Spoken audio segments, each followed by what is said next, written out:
This airplane took 9 months to build. One man dedicated 24/7 to building this airplane.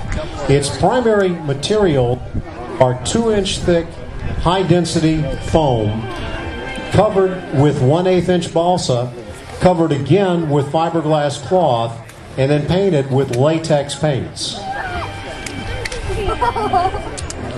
This airplane is famous all over the world, and if you watch or go on to YouTube, a number of videos of this particular airplane being flown by Mack Hodges.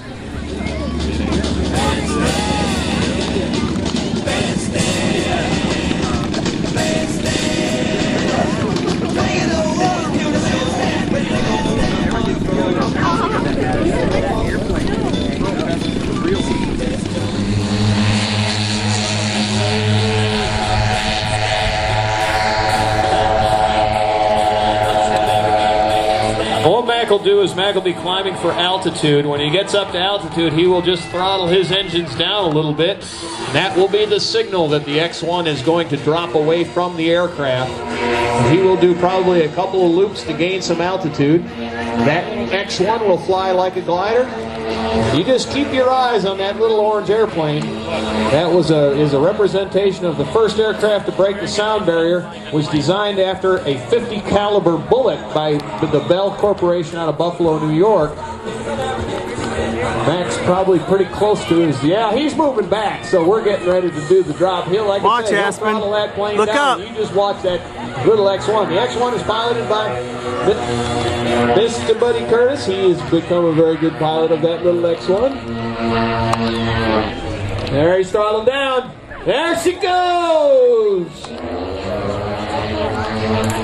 This simulates Mr. Chuck Yeager's record-breaking first person to break through the sound barrier in 1940. There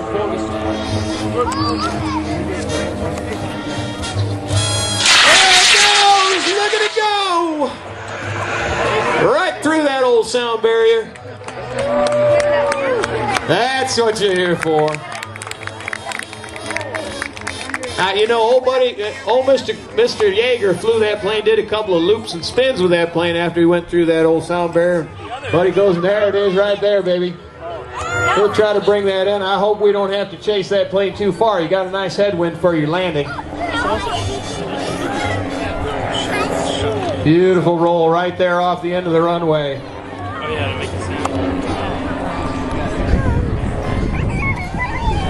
All right, big round of applause for the X-1. Keep your eyes on that big B-29. Mr. Hodges does a couple of things with this plane that maybe a bomber wasn't supposed to do, but y'all will be able to see an excellent pilot, absolutely one of the best, handling this aircraft. Look at that smoke on. This plane is in a flat spin. It is coming down. Come on, Mr. Mack. You going to pull it out of there? Although the real one might have done a flat spin, Larry, I don't think they did them very often. And certainly not on purpose.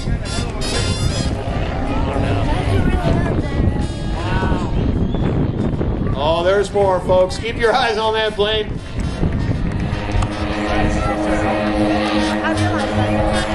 Listen to those big 4 DA-100s sing.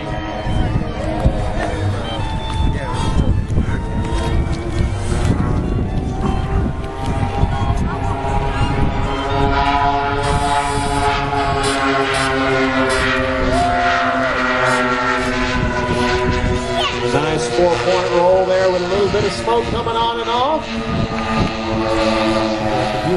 One of the first airplanes to have that function. The cockpit was also pressurized, so the pilot and crewmen did not have to wear suits, oxygen suits. Here's a nice low camera pass for you folks. Smoke on, baby. Smoke on.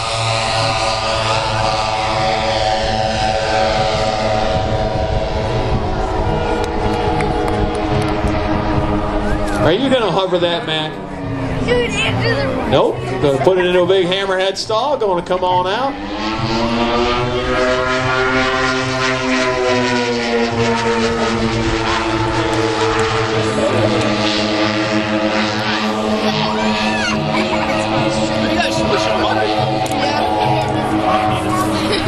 Right here, we're stuck. Oh, they're squishing my shit. Oh.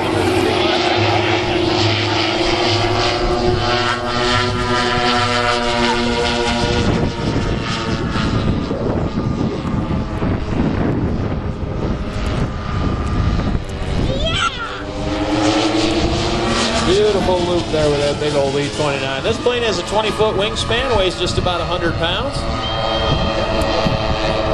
Again, it's powered by four 100cc motors. Each producing 9.2 horsepower. There's a half loop coming out inverted, does a roll.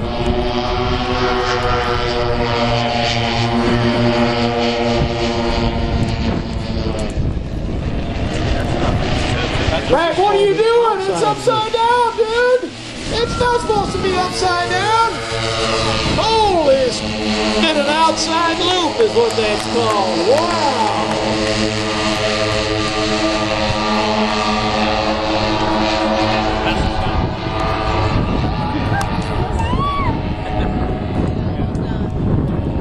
Back rolls a big B-29 and back toward the field. Come over the runway. You're going to fly inverted over the runway. Oh, remember, Mack, up is down and down is up. And up is expensive, remember. Here's a beautiful camera pass, folks, for you. Inverted four-engine B-29.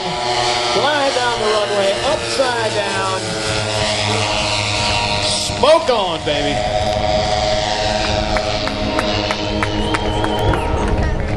Just doesn't get much better than that, does it, Lou? No, it really doesn't. You know, if you didn't know, you would think you're looking at the last flyable B-29.